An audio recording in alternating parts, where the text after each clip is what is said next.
All right, it's the last episode of A Woman's Body Month on Pastor with No Answers. This is the foundation. This is theology. So you old schoolers, y'all remember that scene from When Harry Met Sally. Meg Ryan, famous actress back in the day. She's on a date with Harry in which she was told women can't fake orgasms. Well, she proves them wrong right there in the restaurant. I mean, she goes all out. So if you haven't seen this, just imagine the noises coming out of a woman having the most pleasure you could imagine. Or in this case, you could hear. And God created the feelings that cause women to make these noises that Meg Ryan faked. Some of you youngsters, i.e. 20 and 30-year-olds, you're going to Google Harry Met Sally orgasm right now, and you ought to be damn ashamed of yourself. Just kidding. But some Christians may be damn ashamed of this episode because we don't talk much morality surrounding sex. I don't share much about my sexual ethics here, although they have changed. But we talked to Erica Smith, love her. Time together, so much fun. She's a sex educator, and she doesn't adhere to traditional Christian morals about sex. And that's the point of the episode, to not only get some education on some actual stats and biology from an expert, we get a clearer picture of current sex culture and what people are gravitating towards or struggling with these days from an expert who's willing to talk about everything. And you guys know me. That's the kind of conversation I love, man. No limits. But I'll be very candid with you from one sexual being to another. Unless, don't forget the last episode, maybe you're not sexual, my bad. But I talk pretty openly about my sexuality in a way that you may not be used to pastors doing. And I can understand a knee-jerk offensive reaction, but it got me thinking, like, there will be offended people listening to me share pretty openly, but some of the same folks who would be offended gravitated towards a pastor in the past who kept hidden, and then it was found out they were actually cheating on their wives. So I tell you what, I'll keep things very open, and hopefully nothing ever comes out as a surprise. And in the meantime, you'll know I'm human, sexual, and have human processing about sexuality, and I like to talk about my thoughts. And my wife isn't uncomfortable with it, and you shouldn't be letting your kids listen anyway.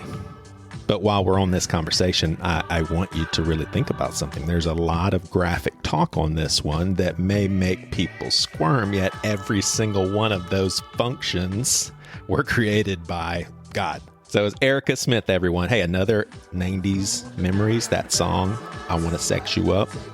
I obviously didn't listen to it actively. It was other people playing it. I was always 1 inch or second away from being hit by a car, being sent to hell. So I was very careful about this kind of stuff. But anyway, it goes, I want to sex you up. Obviously one person romancing another, but in this case, you're about to be educated. So I'll put it this way. Erica Smith is about to sex you up.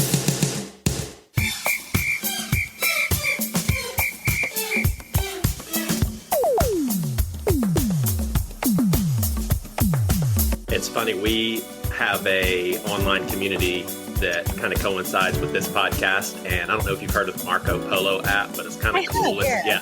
So we have a group chat, and we've been talking a lot about sex. Sex is so much fun to talk about. There's a I'm a pastor. There's another pastor on there, and he was telling me, I don't know if you've heard of this or not, but there's a Corey Allen who does a sex marriage radio podcast, and him and his wife went on a 3-day experience, like a sex experience for, I don't know if it's just for married couples. It's called the Marriage Radio Podcast, but he was talking about how that was really awesome. I mean, just all sorts of topics. Just when I was a kid, I've heard a lot of people my age say the same thing. My parents did not teach me about sex. They gave me a book. This is real funny. You'll get a chuckle out of this. My mom gave me this book, not even my dad. My mom gave it to me. How they describe sex is there was a picture of a man and woman in bed, and it looked like they were just snuggling. And it says that the man puts his penis into the vagina. They said it's very comfortable. For at least a year or two, I just thought that sex was laying down and sticking it in and just chilling. Just, it's kind of warm to my... Oh man. So is sex becoming a little bit better in the conversation world? I think it must be. I mean, I admittedly, this has been my work professionally for so long that I'm in a bubble of people who do talk about sex openly. But I think a lot of folks don't want to raise their kids with the kind of silence that our parents did. And also we want to have happy, healthy, fulfilling sex lives. And I think social media and the internet has given us the opportunity to talk to each other about it more. And in some cases made it like, so we have to talk about it. It's there in our faces all the time. So I taught middle school math and science for 5 years. And 2 of those years I taught sex education. And I had so many of my peers, how do you do that? I bet talk to a bunch of kids. And I'm like, it's actually kind of fun, other than because I'm such an open book, other than making sure I don't cross any lines with inappropriate, accidental things to say. I want to focus in on with you a woman's sexuality. But before that, why don't you give the listeners just kind of a snapshot of what your work consists of? Because you do all sorts of stuff. You just had, I don't know if you call it a workshop, but something involving porn. Would you call that a workshop where you educate people on pornography? Yeah. So that was one of my online webinars that was open to anybody. Yes. My name's Erica Smith, and I'm a sexuality educator, and I've been doing this work for over 20 years now, and I'm in my early 40s. So this has been my whole career, essentially. I have worked specifically with teenagers for many years. I did sex ed with young people who were in juvenile detention. In recent years, I have my own business where I provide sexuality education, mostly aimed at adults and adults who were raised in purity culture or without good sex ed. So there's a lot of people who, came up in conservative church environments and did not learn about sex in a comprehensive way and were given a lot of shame and misinformation. And then there's also just adults who, good sex ed is really hard to come by in the United States. So my work now is making sure that we have open, honest conversations about sex, that I give people all the information they want, that's inclusive of all different genders and sexualities, that is not full of shame, that is medically accurate, and that is just real. So I do that by individual sessions. I work with people one-on-one, and I also teach online classes that I then sell on my website. Is it, and I really don't know, I'm trying to navigate in a kind but ignorant way in this woke culture. Is it inappropriate for me to ask how you're wired up sexually? Because I actually have a follow-up question for that. Are you heterosexual? No, I'm not. I am a queer person. I've dated men and women. I am married, and my husband is a transgender man. Gotcha. So it doesn't seem like this would be a challenge for you, but when you were talking about that, I was thinking, do you think someone who is wired up heterosexually would be able to educate gay people on sexuality? Does sexuality, can it kind of apply to just any sort of relationship, do you think? I do. And I mean, there are definitely things about being LGBTQ that you kind of have to experience to fully understand. But again, I am queer, but I'm not transgender. And I have a lot of clients who are trans, and I've always worked with trans youth. So I think that as long as you acknowledge your own identity might not give you all the experience of your clients, that you can still be a really fantastic sex educator or therapist. Yeah. My therapist has told me more than once that the most traumatized people that she works with by a mile are folks in the middle of transitioning or they haven't started yet and they don't know what to do. Yeah, Makes sense. That's a really hard thing to grapple with, for sure. It really is. And I mean, studies have shown that people experience the most distress in the 6 months before they come out as transgenders. So it sounds right on the mark for what your therapist is saying. Yeah. Before I even go into talking about a woman's sexuality, is it even fair to frame it up that way? In other words, are there some commonalities? Obviously, there's exceptions. A lot of people say men are a little more aggressive and a little more competitive. Honestly, as a whole, maybe that's a good general statement. I don't know how important that is because there's so many exceptions. But when it comes to a woman's sexuality, is there some some general things that you? Honestly, no. And I'm not trying to deny like biological realities of like how men are maybe more inclined to have more casual sex or anything like that. But I don't go off of big general assumptions. I think there's so much individual variation in how we experience our sexuality. It makes more sense to me to like focus on the individual. So if I said this in passing, would you say, well, let me push back on that? I've always thought that as a whole, most men are stimulated visually. Mm-hmm. And I've always thought as a whole, the percentage of women who are stimulated visually is a lot lower. Like if I had to guess, I would say maybe 80% of males can be turned on by just seeing someone in the grocery store. Mm-hmm. And I would imagine maybe 20% of females would have that same response to something visually. I think you're off, not because, you're an ignorant guy, but because that's a very widely accepted stereotype that men are visual creatures and that women need emotional connection and we need to, build some kind of relationship. And I don't find that to be true in the general public. What I think is that it has more to do with like folks that are on the asexual spectrum. They will not look at somebody and be turned on typically. They might need to have a relationship with someone, or they might not find that they are very turned on by like physical looks at all. But people who are not asexual and of any gender are much more likely to just see someone and then visually be aroused by that. Gotcha.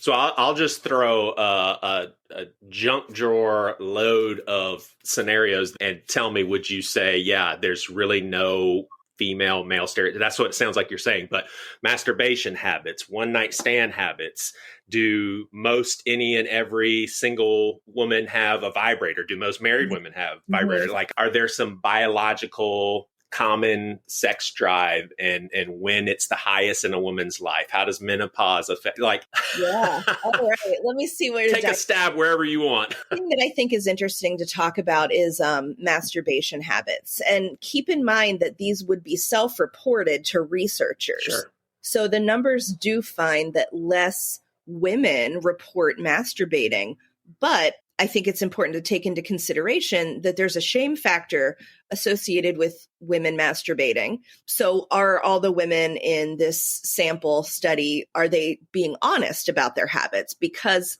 it's a little taboo to be doing so. So yes, you're right. The numbers do show that like men masturbate more, that young men masturbate more than young women. And, if you want to look behind those numbers, self-reporting might be a factor, but also the women giving themselves pleasure has long been taboo. And having a penis, it's right there, right out there, outside the body, easy to access. And a lot of, girls might be shy about touching themselves in that way. I still get very happy when I see representation of like female masturbation on TV or in movies, because it used to be a thing that was absolutely never, ever shown. And that has changed a lot, even in the last 10 years. It used to, if a woman was shown masturbating or if someone was performing oral sex on a woman, that would get a movie an NC-17 rating. Even though oral sex on a man wouldn't. There's a lot of cultural stuff to overcome, and you have to wonder if the numbers of women who report masturbating are influenced by these cultural beliefs. I imagine like they have to be. Yeah, that makes sense. How about I've heard many women assume what I'm about to say is true. Do most women have a higher, I don't know the right word, Erica, capacity to swing both ways? I think this is such a great question, and another place where we have to think about what our society finds more acceptable.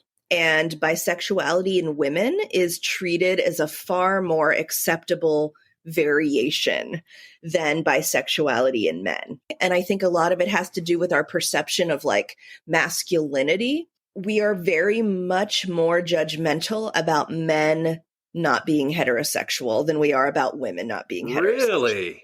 Yes.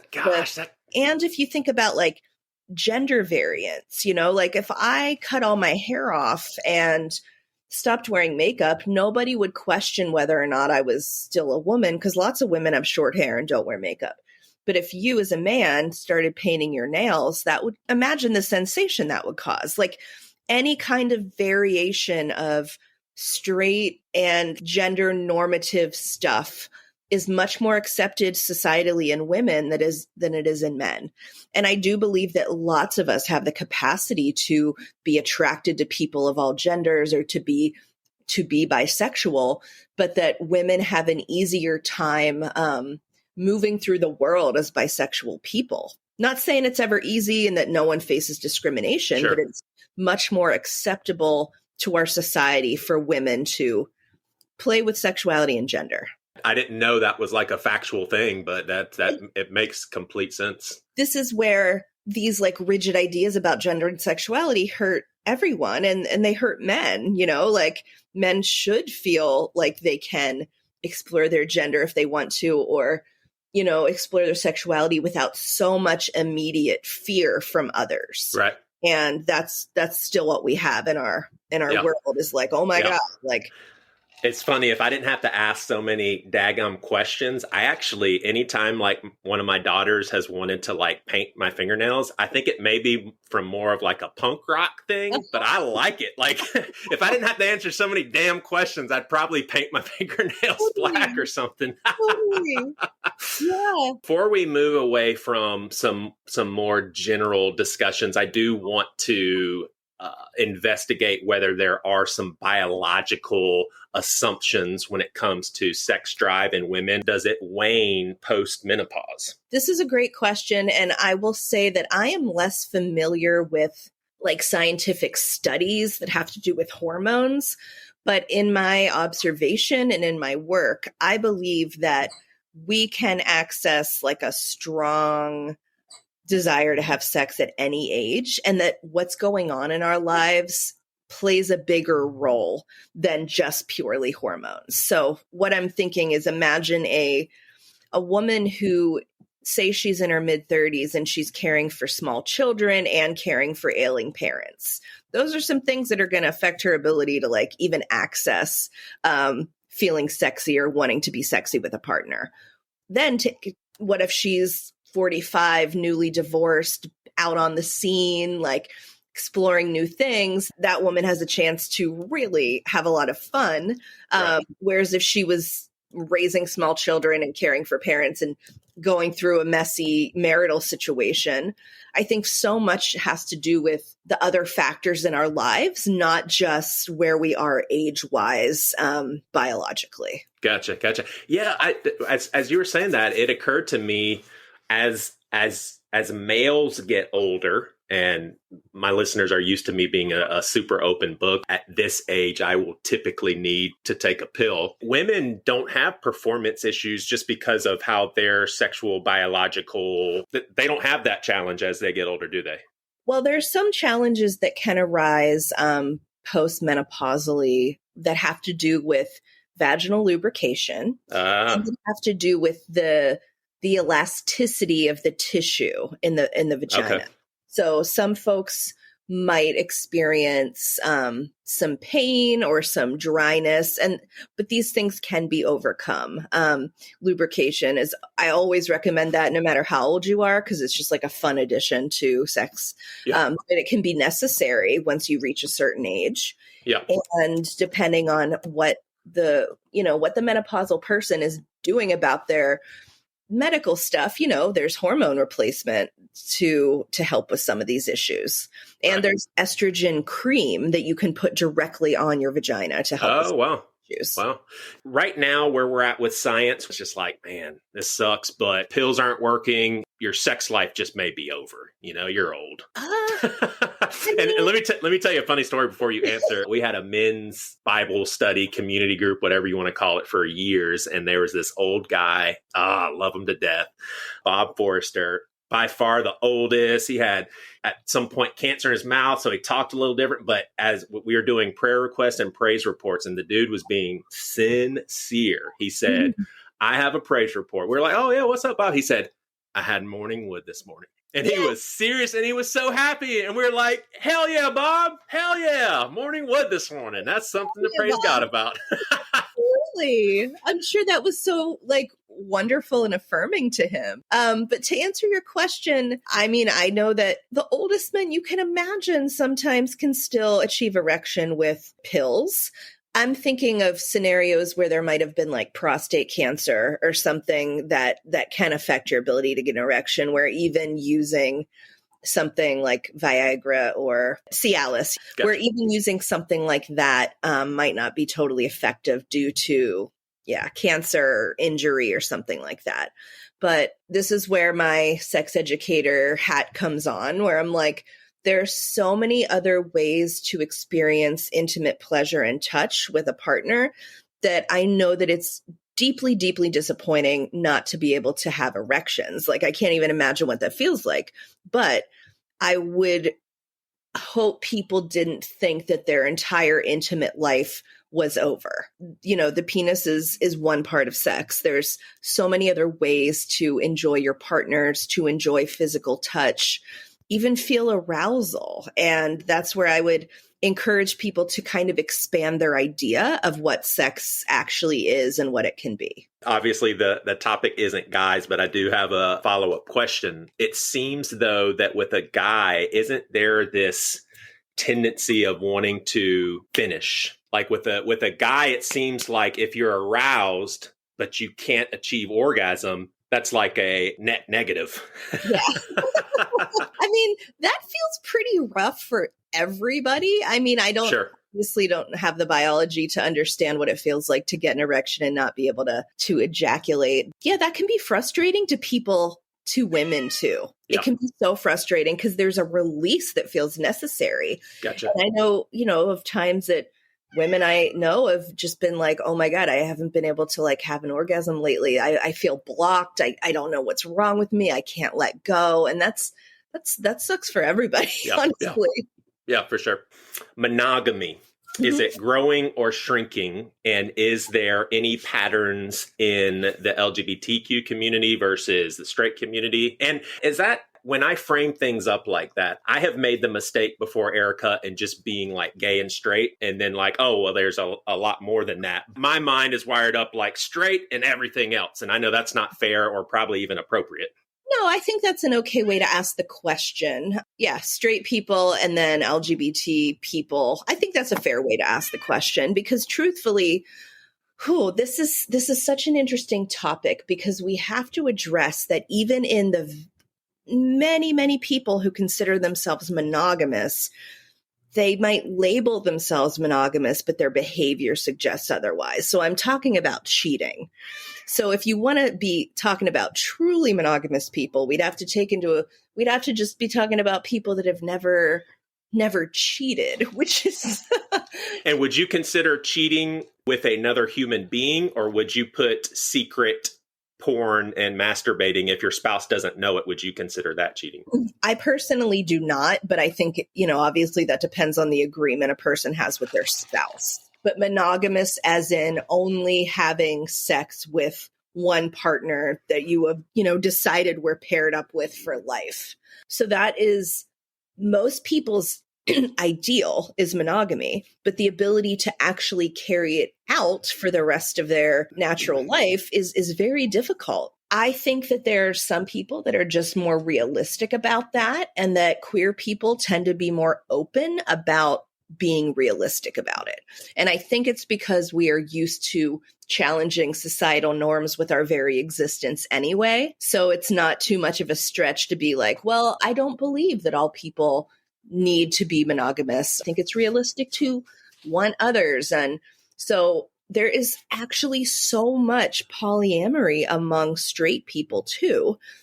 And maybe I should define that. Let's just use the words monogamous and non-monogamous, because under non-monogamous, there's many, many different things you can be. Do have emotional relationships with other people. Maybe you do swinging relationships with your partner, threesomes with your partner. Like that, all of that is non-monogamy. So many straight people are non-monogamous, but I believe that it is so much more taboo and they talk about it a lot less. I've heard of some people who say, I'm not wired up for monogamy. And these are people who are in a marriage and basically tell their spouse, look, I just can't stay committed to you. Is there a real deal category of people that are unable to do that? My answer to that is, I think me and you are probably the same. I'm just deciding not to because that's what's best for my marriage and my relationship and my morals. Is there, though, a category of people they can't stick with one person? They would tell you that, absolutely. And I feel like, I want to trust people when they tell me of their own experience. But yes, monogamy is a choice. Monogamy is a decision. There are definitely people that would say they are wired monogamously, who are like, I only have eyes for my partner. And I think that can be absolutely true for a lot of us, but it also becomes more challenging the longer we're together. And part of that is, we settle into a companionate love situation. And sometimes we take our partners for granted and forget how great they are and look somewhere else to get our needs met. But deciding to act on them, whether or not to act on them, is a choice. So if a person says, I just absolutely can't be monogamous, I think they're being honest about their inability to make the choice to stay monogamous. There are definitely people that have an easier time with it than others, but the folks that can actually access the truth and admit, I can't do this. This isn't who I am. I know I'm going to disappoint you. There's, I think, some bravery in that. Gotcha. If you want to put on your sex help hat for women, I'm going to ask 2 questions along those lines. And then I'm going to ask you a bunch of what's your opinion questions. And then I'm going to ask, did he just ask that questions? So for our women listeners who are in a good, healthy relationship and they want to let themselves go. You had mentioned a woman who just is like, I can't achieve orgasm. There's something blocking. What are some things that they need to visit internally? Do they need therapy? Help these women out. I wish. Is it pretty common? It is pretty common. The sample of folks that come to me for my work are women who were raised with so much shame around their sexuality. From either their religion, their family, or both. And I do think that one of the important ways to move forward is to address that piece. So think about, what did you learn about sex growing up? What were you taught about pleasure? Were you ever taught about pleasure? What beliefs are you still carrying about your body, about the, women's sexual pleasure, about what you deserve in a relationship, and examine some of those beliefs and really make a point to clarify what you believe now. So, a lot of the women I work with, they'll say, well, I was taught that to, show my body was a sin and to experience desire was really bad and I should never do that. So I turned it all the way off.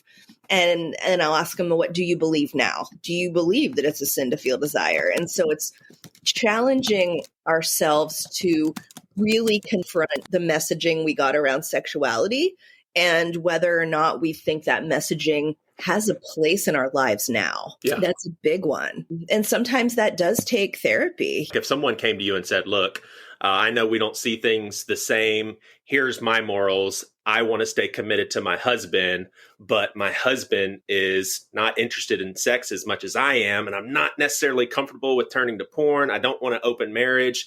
Would you be able to take that situation with a different set of morals and help that person with their set of morals? And what would you do for a lady like that specifically who is charged up sexually, but their partner is not, and they don't believe in porn or anything like that? Yeah. I mean, what I would do is help her figure out what are the options available to her in these particular circumstances, and can she find those acceptable? In a situation like that, it's probably going to mean that she has to have a hard conversation with her husband that's very open and honest about, these are my needs.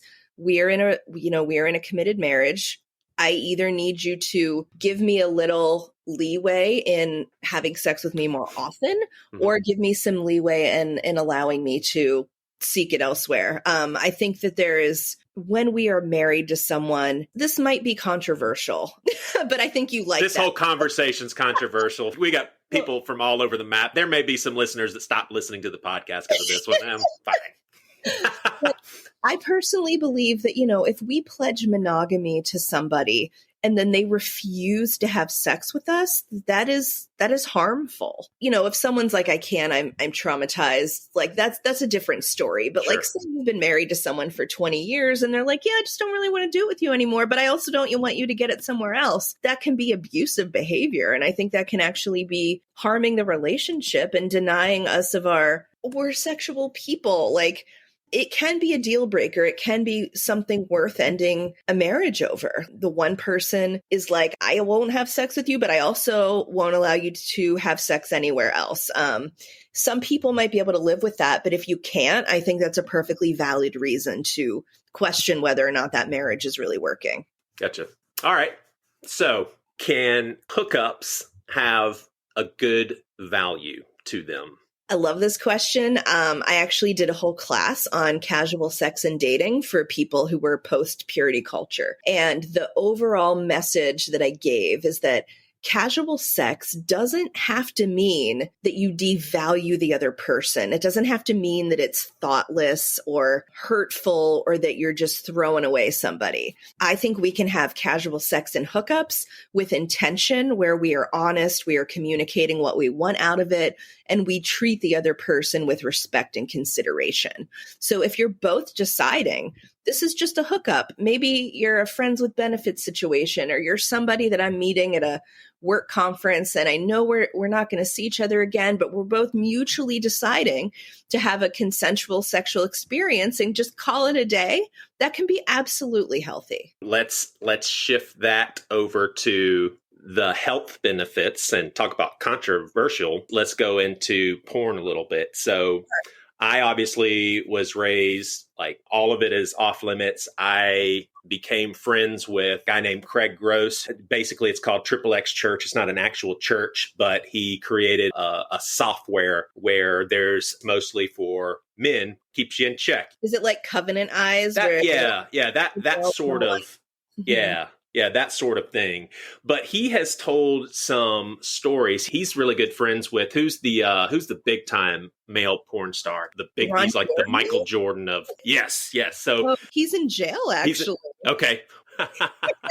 Before he was in jail, him and Craig were friends. Well, Craig has come on a podcast that I was a part of and basically gave kind of a behind the scenes picture of pornography. And I remember one story that he told, and there was a woman in a porn scene. I think it had to do with and after the scene, she leaves the room pretty abruptly and finds a secret place to vomit. Like it was a very disgusting experience for her. I don't know how much cross-pollination there is with human trafficking and pornography. I'm uneducated, but I do believe there is a sect of pornography that just seems to be bad news. And I'll swing way on the opposite end.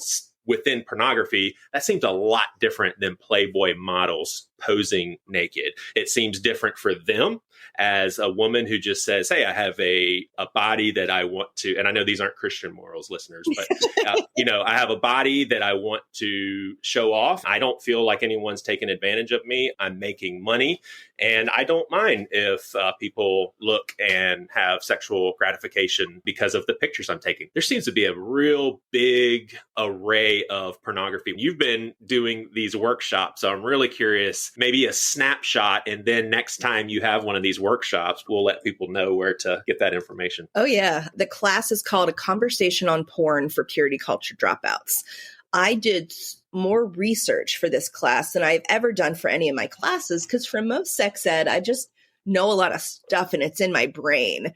But for this, I did research on the history of pornography, on the history of, it is fascinating. You can still purchase this class on my website. It's just like you get the recording of it. Yeah, I think that you will find interesting is that I have an actual porn star join me and talk about the industry from her perspective. And what she shared with me is quite different than the story that you shared, which I think illustrates that both are true. So I'm never going to say, well, all women who act in these movies have a good time. Of course, that can't be true.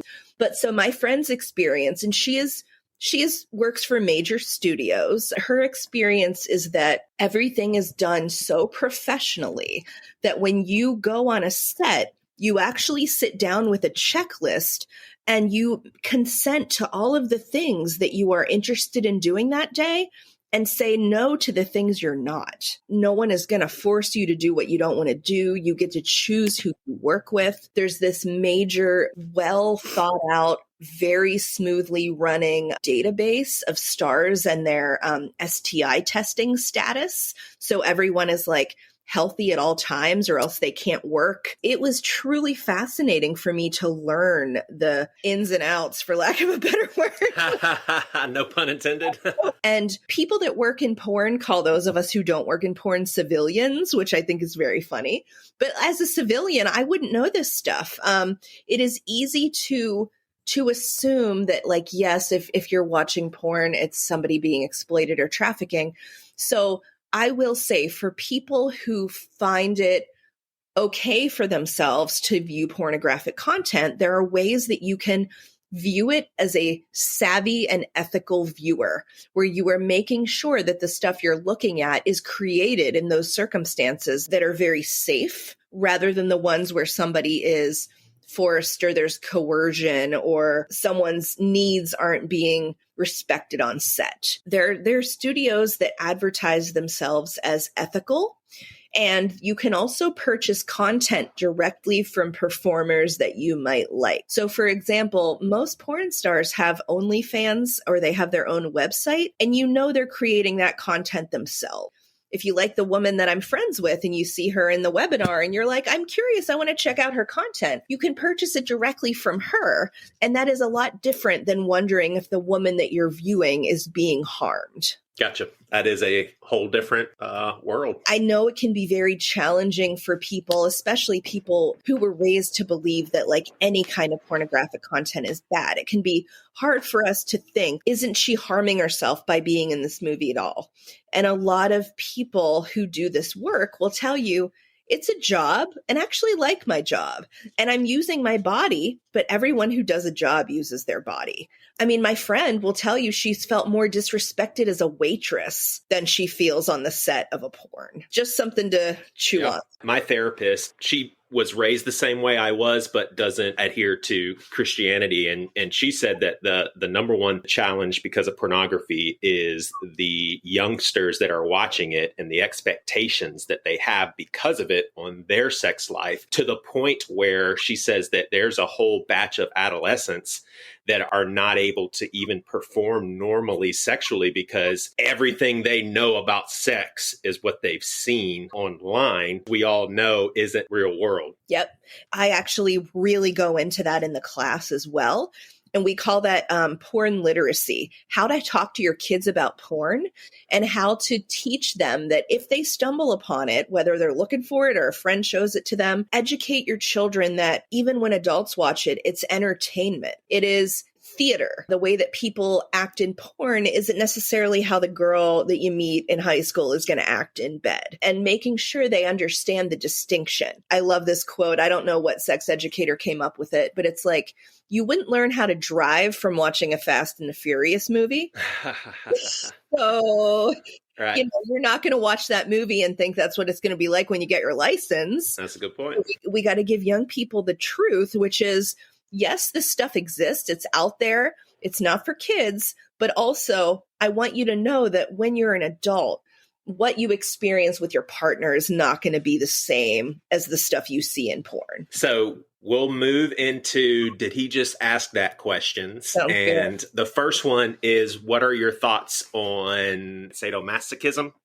Like BDSM, that stands for bondage, domination, sadomasochism. I Right. think most people would just think of that as like kinky sex. If you've read 50 Shades of Grey or even vaguely familiar with the cultural phenomenon, we know that people enjoy all kinds of different sexual practices, some which might include things like tying someone up or role playing. If you have an interest in these things, it doesn't mean something is wrong with you. It doesn't mean that you are abused, a bad person, or you have a trauma history. all kinds of people find joy in all variation of sexual practices. So as long as you are exploring these kinks with somebody who is also fully enthusiastically into them, it can be a perfectly wonderful thing to do. Gotcha. I don't mean this as a joke. God forbid anybody thinks this is a joke, but I am really curious. When I prepare for interviews, I really am thinking, all right, if I could ask anything, what are these questions? And how does the Down syndrome community fare with sex? I don't even know if they have sex, and you may not know. Is that a thing? So I am not an expert on sex and disability, but what I will tell you is that there are a lot of people who are. The thing that I would want to share is that disabled people are sexual as well. When it comes to different types of disability, there can be concerns about the ability to consent. And I know that is probably something that may be on your mind, like, can folks consent to sex if they maybe operate at a lower intellectual capacity than other folks? That would be on a very individual basis. We never want to deny disabled people their ability to be fully sexual beings. How about nursing homes? They're getting it in nursing homes. Are they? We don't stop being sexual beings when we're old. And some people obviously are going to be more interested in it than others. But if you talk to anyone that works in a nursing home, they will tell you that, folks find their way to each other. And they find their way to each other's rooms. And we can be so infantilizing of older people, just 90-year-old grandma still has the need for physical touch. And that might not mean penis and vagina sex, but like old folks, all folks, we require human connection. That's why the pandemic was so hard for so many of us, is because we weren't getting physical touch as much. And so I think we have to take that into consideration when it comes to things like old people in nursing homes. Like, they might really want to be physically intimate with another person, and that need goes beyond the sexual satisfaction. All right. So I don't know if this is a question or if this is just a sharing thing that you can comment on, but I'm not judging anyone. I know that sexuality is something that is a part of our being. It seems like most men never stop gravitating primarily to women in their early to mid-20s. I read that. I don't know if it was a men's article or what, but I don't know if it was how I was cultured or the fact that I have two daughters. When I see a woman out in public, unless I'm assuming 23 years old, she looks like a kid. That's not a knock on people in their 20s either. But would you find that most women who are in their 30s, 40s, 50s would find that? It makes me feel weird that most men my age are still wanting to look at 20-year-olds. It doesn't. It's interesting. There's so much here in this question, because biologically, we can absolutely argue that we're attracted to mates that on a deep animal level can provide good reproductive possibilities. Young, healthy people are those people. I think there's a difference in looking at and being attracted to, women in their 20s in ways that we can't control. And then maybe actually having a relationship with someone who's so much younger than us, where there's a power differential. I know women my age, they give the hard side eye to men in their late 30s and 40s who date girls in their, and I use the term girls, women in their 20s, because the assumption is that they don't want to challenge. They want a young woman that they can control. Not saying that's always how I feel, but the conversation I hear from my peers is that if there's a man who is dating far below his peer group, that he wants to have power over her in a certain way, and that it's easier to do that when she is so much less experienced. Less about the physical attraction and more about control. What a lot of women my age will say, and they're often very concerned, like, oh, that man's dating a 23-year-old. What is the dynamic in that relationship? Right. And is it healthy for both of them? And I don't think that age gap relationships are always inherently unhealthy. Not at all. To be totally honest, that's what a lot of women are thinking when they see a man with a much, much younger woman. So last question, and this is a heavy one, but it's somewhat of a, like, I think we've talked about it now with maybe 5 or 6 different people, a lot of them a regular part of this show. I'm going to talk about sexual abuse. I have zero tolerance of adults taking advantage of minors. You're destroying the lives of, they're not old enough to make these decisions, et cetera, et cetera, et cetera. However, I have great sympathy. You've got people who are attracted to the opposite sex. You've got people who are attracted to same gender adults. And then you have people that are attracted to kids. There's something about that is just devastating to imagine. Like, that could be me. Do you think there's like a needed sense of empathy for people who are attracted to kids? Oh, that is such a heavy question. And I am glad you asked it. But what I will share is that in my human sexuality graduate program, I was trained by like the best. You might actually find this super interesting, but the founder of my human sexuality program is a Baptist minister. And he's very into like the idea of, combining the things we know about spirituality and religion and sexuality, and not denying the sexuality of other humans. And as part of our training, he brought in some of his therapy clients who were admitted pedophiles. And these men sat in front of our class and really explained their struggle to us. And I had never been confronted with anything like that before. It was very powerful. And I just remember looking at the dudes and being like, you just look like you're just like any other man that I might pass on the street, any other grandfather. And they were talking about how to reconcile the feelings they had with the obvious information that it's wrong to act on. So I do feel, I guess, empathy for the folks that struggle with that kind of desire. Yeah.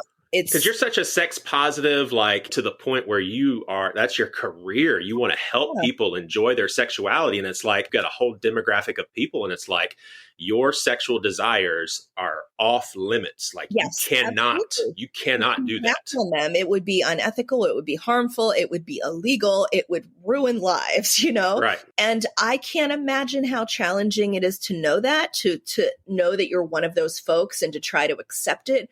But I will say that I admire that my, former professor worked with those men, and their therapeutic relationship was to prevent those men from acting on their desires. So, and I'm not saying that like attraction to children is a legitimate sexual orientation, that we need to add another letter to the LGBT acronym. Like, I want to make it clear that people who have a desire for children or for, underdeveloped humans, they're not at all part of the LGBTQ community or related, because, we're attracted to other adults. But do you think there's a difference in legit attraction and acceptance? Because you and I would both say not accepted, but wouldn't you say it's a legitimate desire? Or is it, because otherwise it would be mental illness?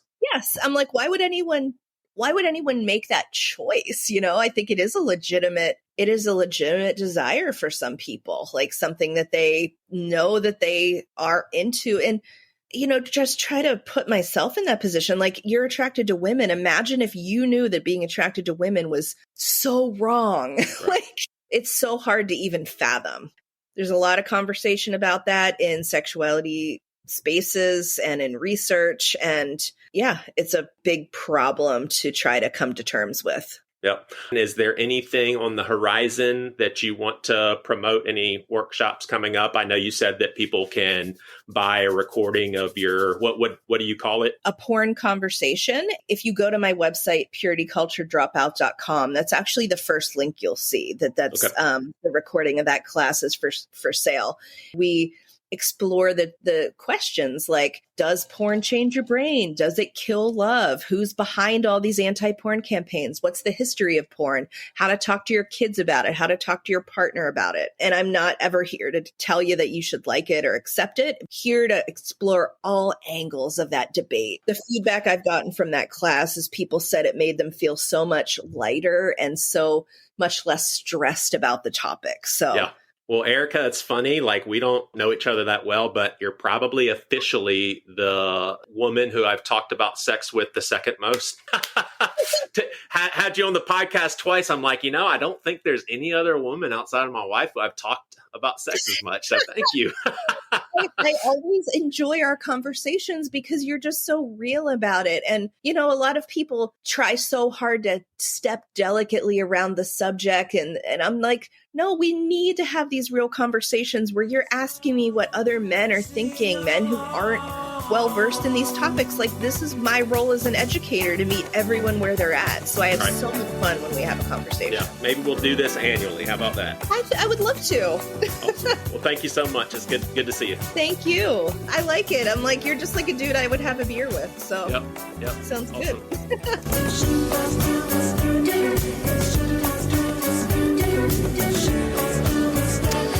Just want to take this second real quick to thank my Lord, and I want to thank all the moms out there who shared their woman's body at least once.